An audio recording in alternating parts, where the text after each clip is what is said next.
Middle School Language Arts Module 6, Constructed Responses. Task 1, Textual Interpretation. You will be given a text that may be either poetry or prose. Text may be a whole poem, or an excerpt from a poem, or prose work. You should be able to identify literary elements within the text and discuss how those literary elements contribute to the meaning or effectiveness of the text.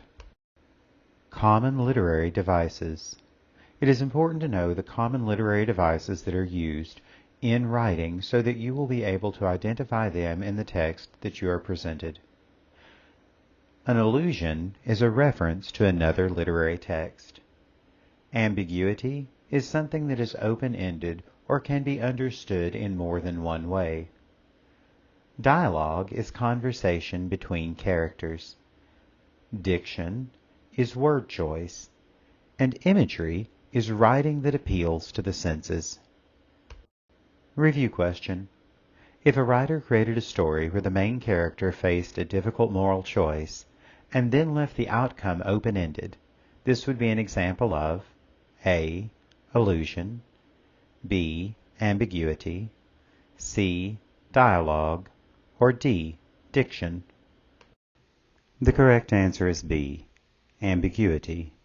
If a writer created a story where the main character faced a difficult moral choice and left the outcome open-ended, this would be an example of ambiguity. Narrative techniques. Backstory or flashback. Part of the passage refers to past events prior to those reflected in the story. Cliffhanger. A narrative that ends with major plot points unresolved. Foreshadowing is giving hints about things that will happen in the future. A framework story is a story within a story. For example, the main story has a grandfather sitting with his grandchildren and they ask him to tell them a story, the framework. Then, the reader hears the story along with the grandchildren. At the end, the story goes back to the grandfather sitting with his grandchildren, commenting on the story that he told. An unreliable narrator is a narrator who may be biased or mentally incompetent to fully understand the events that they are encountering. Review question. In Poe's story, The Telltale Heart, the narrator loses touch with reality through the course of the story and recounts the events in the story through the subjective lens of his perception, a perception which may not reflect reality.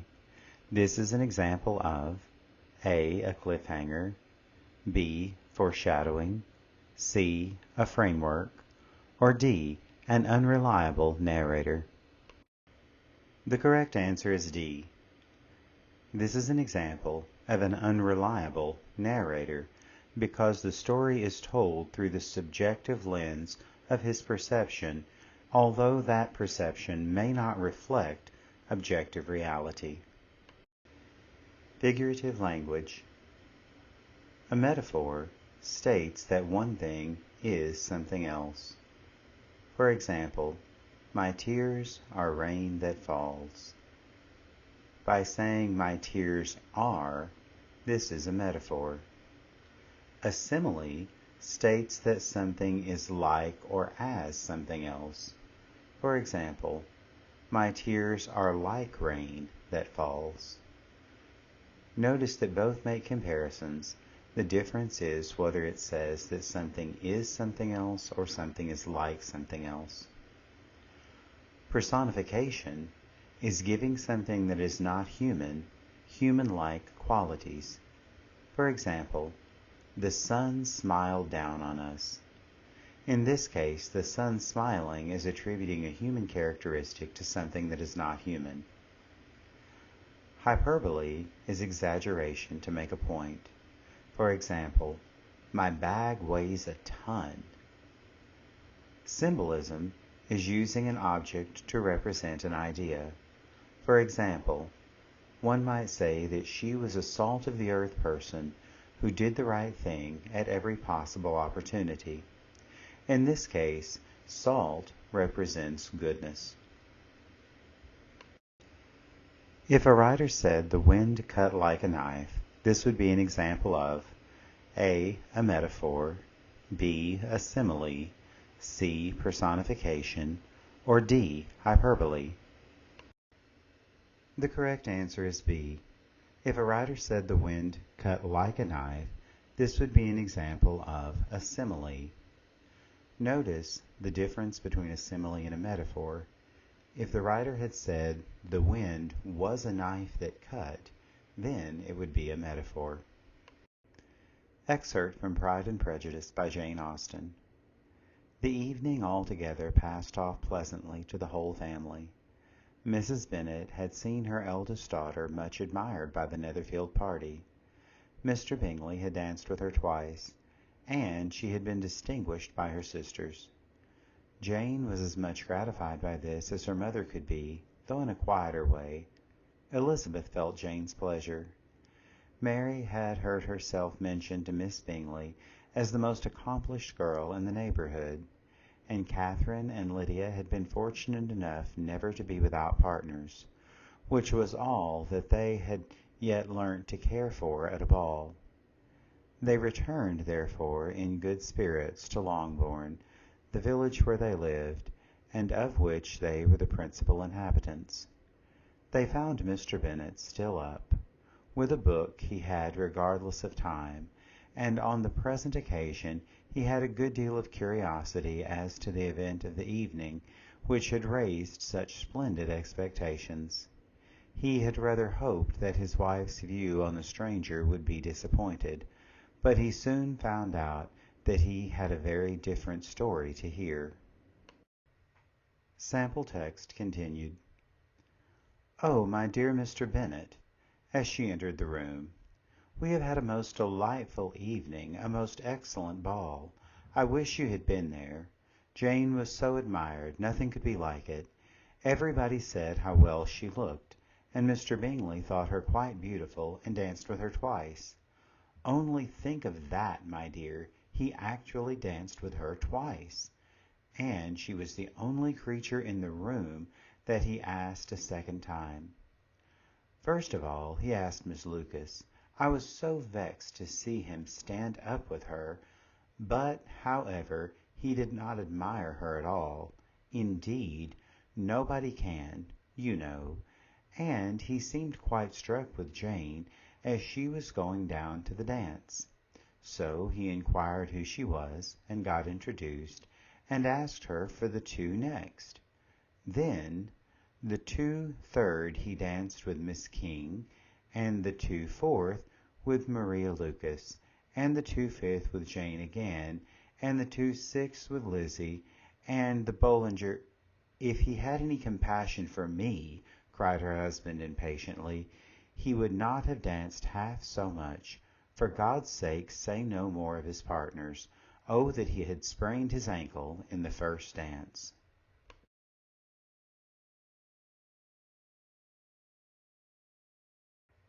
Literary devices. Characterization is the process through which authors create the personality and identity of characters. There are two types of characterization: direct and indirect. In direct characterization, the author simply tells you something about a character. For example, John is a nice guy. This is direct characterization because the author clearly tells you what kind of person John is. In indirect characterization, the author shows us something about a character. For example, Mary helped her elderly neighbor cut the grass and take care of her yard. Notice in this example, we're not told that Mary is a nice person, but we're shown that through Mary's actions. Dialogue is a form of indirect characterization because the author leaves the reader to infer information about the character from their own words or the words of those around them. Diction and syntax. Diction is the choice of words, and syntax is the choice of sentence structure. If you approach a passage and you can't identify any other literary devices, you can always look at diction and syntax, These are your go-to literary elements for writing because every story that's written includes some choice of words and some choice of sentence structure. Analysis, diction, and setting. The diction in this passage suggests that it was written in the United Kingdom. The use of village to describe a town and the spelling of neighborhood, as well as Mrs. Bennett describing Mr. Bingley's thoughts on Jane as quite beautiful rather than very beautiful as one would hear in American vernacular. This choice of diction contributes to the meaning and to the effectiveness of the text by crafting the setting through the use of language. The text does not directly state that it is set in the UK, but it very effectively implies that through the language. Additionally, the use of last names and the reference to a ball rather than a dance suggests that the text is set in the past. This contributes to the meaning of the text by giving us context that helps us understand why women are depicted as potential wives seeking husbands rather than as independent individuals. Characterization of Mr. and Mrs. Bennett. Mrs. Bennett is characterized as a woman obsessed with the opinions of society. She was thrilled that her eldest daughter was much admired. Note that this admiration is surface level and based only on appearance, not on her daughter's character or accomplishments. She reinforces this idea further when she says, "Everybody said how well she looked, and Mr. Bingley thought her quite beautiful and danced with her twice." The feeling is that she regards her daughter much as she would a piece of prized livestock taken to market. When Mrs. Bennett comes home, excited to share the details of her evening, she addresses her husband in a very formal manner as Mr. Bennett. While this may be deemed a result of the social norms of their society, it raises questions why such a norm would be followed in the intimate setting of their own home. Mr. Bennett makes it clear that he not only lacks his wife's enthusiasm for his daughter's social success, but that he also lacks even enough interest to remain politely silent while Mrs. Bennett tells her story. He cuts her off, saying, "If he had any compassion for me, he would not have danced half so much. Oh, that he had sprained his ankle in the first dance." This interaction makes their marriage seem cold and detached, and leaves the reader to conjecture that perhaps the lack of love and approval from her husband leaves Mrs. Bennett to seek the approval of the outside world. You'll remember that the prompt gives us two tasks. We must identify the literary elements and discuss the literary elements. When you're doing sample writing for practice, one of the best things that you can do is to take highlighters and go back and mark the places where you have identified and the places where you have discussed. You want to make sure that you have a strong component of both in your writing. You'll notice that I took the sample essay that we had written and I marked everything relating to identifying literary elements in green. Then I marked the discussion in yellow. This is very important because it shows you that you have both elements present in your writing and that you have fulfilled the requirements of the prompt. As in the previous slide, you'll see that we marked our identify in green and our discuss in yellow. It is very important to remember that you want to have a balance of identify and discuss in each paragraph that you write. Ideally, you'll identify a literary element and then you'll place the discussion about that literary element afterward. Review question. What are the tasks that you must complete when writing a literary analysis? Select all that apply. A. Identify literary elements. B. Identify the time period of the text.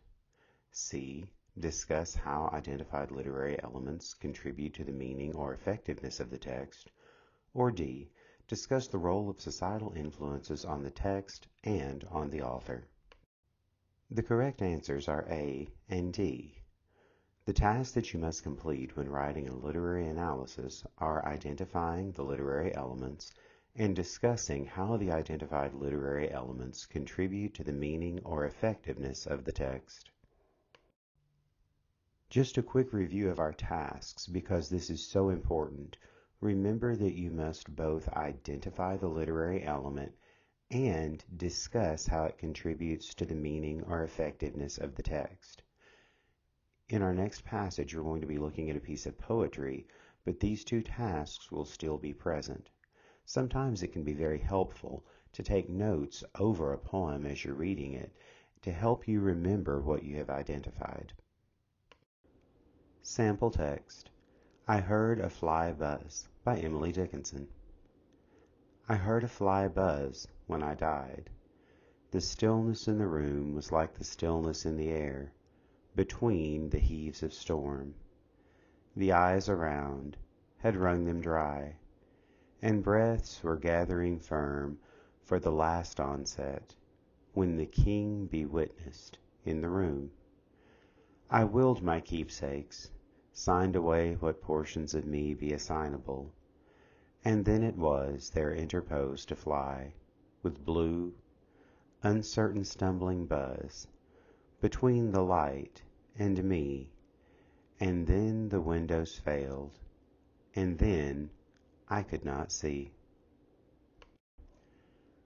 First, we will identify the literary elements that are present in the poem. Note the onomatopoeia in the word buzz. I heard a fly buzz when I died, with blue, uncertain, stumbling buzz between the light and me. Also, note the symbolism. For the last onset, when the king be witnessed in the room. I willed my keepsakes, signed away what portions of me be assignable. And then the windows failed, and then I could not see to see. In the next slide, we will look at the analysis of each of these literary elements, but remember your first task is to identify and then to discuss.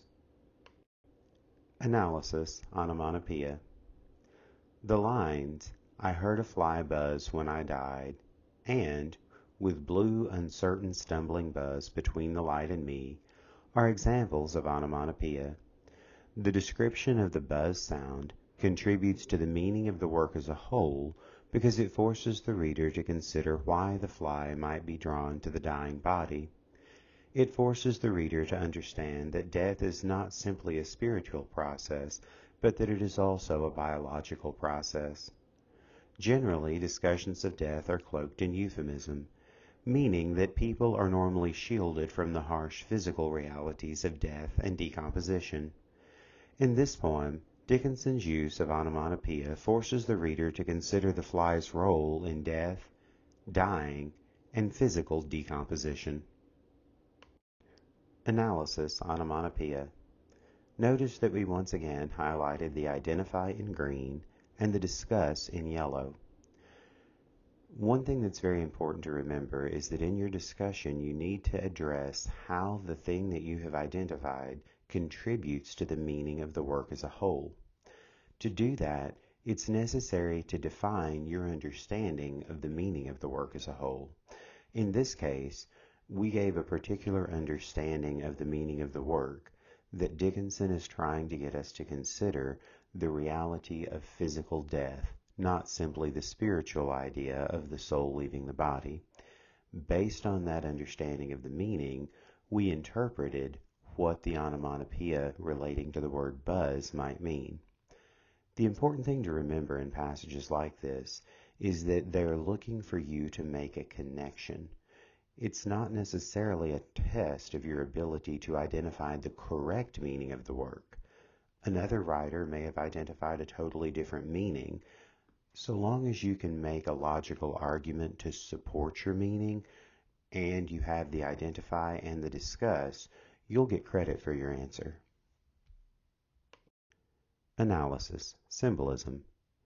Dickinson uses symbolism to convey many important ideas in this piece.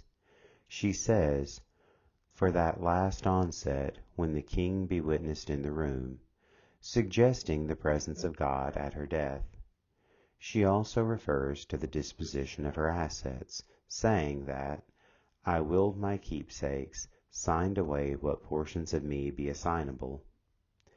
In saying that she signed away portions of herself by willing away her possessions, She allows her possessions to symbolize the parts of herself that she has shared with others during her life and that will live on beyond her. Finally, she symbolizes the moment of death as windows closing. And then the windows failed, and then I could not see to see. This is both a symbol of death and an allusion to Christian scripture, which refers to the eyes as the windows to the soul. These symbols contribute to the meaning of the work as a whole by contrasting the physical aspects of death, as characterized by the buzzing of the fly, with the spiritual aspects of death, as described by the symbolic presence of God and the separation of the soul from the body. Once again, you'll see that we have highlighted the identify in green and the discuss in yellow. It's important to remember to have a good balance in each paragraph of identifying a literary element and then providing discussion. Also, notice in the second paragraph that we connected both literary elements that we had identified to the meaning of the work as a whole. This is absolutely essential. Remember that there's not a right or wrong meaning when it comes to the meaning of the work as a whole. That's subjective. It's open to your own interpretation. However, the key thing you must do to satisfy the rubric is to connect the literary element you identify to whatever you believe the meaning of the work to be. Independent practice. To practice your analysis skills, select public domain poems. Then, write an analysis of the poems. Once you've written your analysis, take a highlighter and mark the parts of the essay where you identify the literary elements. Then, mark the parts of your essay where you discuss how those literary elements contribute to the meaning or effectiveness of the text. Be certain that for each literary element you mention, you follow up with a clear analysis and connection to the meaning of the work as a whole. Constructed Response Task 2. Teaching, Reading, and Writing. You will be given either a piece of student writing or a classroom situation as a prompt. Note that in this assessment you have two specific tasks to complete. You should be able to assess the sample piece of student work and identify strengths and weaknesses. Then, you should be able to describe an instructional activity referencing the identified strength or weakness. Be sure that you make a clear connection between the activity and the strength or weakness that you have identified. Review question. What are the tasks that you should complete in your analysis of student work? A. Identify strengths in student writing with specific examples. B. Identify weaknesses in the student writing with specific examples. C. Suggest instructional activities to address student weakness. Or D. All of the above. The correct answer is D. All of the above. When you give feedback on student work, you should be sure to identify strengths with specific examples, identify weaknesses with specific examples, and suggest instructional activities that will help address the student's areas of weakness. Strength and weakness. In your analysis of student work, be sure that you identify both the strengths and weaknesses. Avoid generic or overall statements in your analysis. Instead, give very specific feedback. If something is good, explain why it is good. If something is an error or weakness, explain why it is an error or weakness. When you identify strengths and weaknesses in student work, cite specific examples from the student's response to support your analysis. Sample response. Writing prompt. Write about someone who has influenced you and explain how and why that person has had an influence. Below you'll see a paragraph that's an example of a student's response. One person who has had a big influence on my life is my grandmother. She has taught me many different things like how to cook, how to grow plants in the garden, and how to cook good food. She also sets a good example for me. She is a retired teacher and helped many people over the course of her career. When I grow up, I hope to follow in her footsteps and become a teacher so that I can help people too. Sample analysis. One significant strength of this essay is that it has a clear topic sentence and supports the topic sentence with evidence. The first sentence says, "One person who has had a big influence on my life is my grandmother." The writer then follows up with specific examples of how the writer's grandmother has influenced the writer's life. The writer states that the grandmother has taught me many things, and that the grandmother has been a good example. The writer also gives examples of things that the grandmother has taught the writer. One weakness in the essay is the repetition of how to cook and how to cook good food as examples of things the grandmother has taught the writer. This is likely an oversight and suggests the need for proofreading. Another way the essay could be strengthened is by providing specific examples of how the grandmother has been a good example. In what ways specifically? The writer makes a general statement that the grandmother has helped many people, but again the writer does not give specific examples of the ways in which the grandmother helped the people that she taught. Strengths and weaknesses. Notice that we wanted to identify both the strengths and the weaknesses in the student writing. This is very important for the test because it shows that as an educator, you understand the need to give positive feedback and positive reinforcement for the things that a student does well. Notice that we identified the strengths first, and then we looked at the areas for growth. This is a very good strategy when working with students because identifying their strengths builds rapport and it gives you credibility to the student so that they see you're not simply trying to show them everything they've done wrong, but that you can also see the things that they do correctly.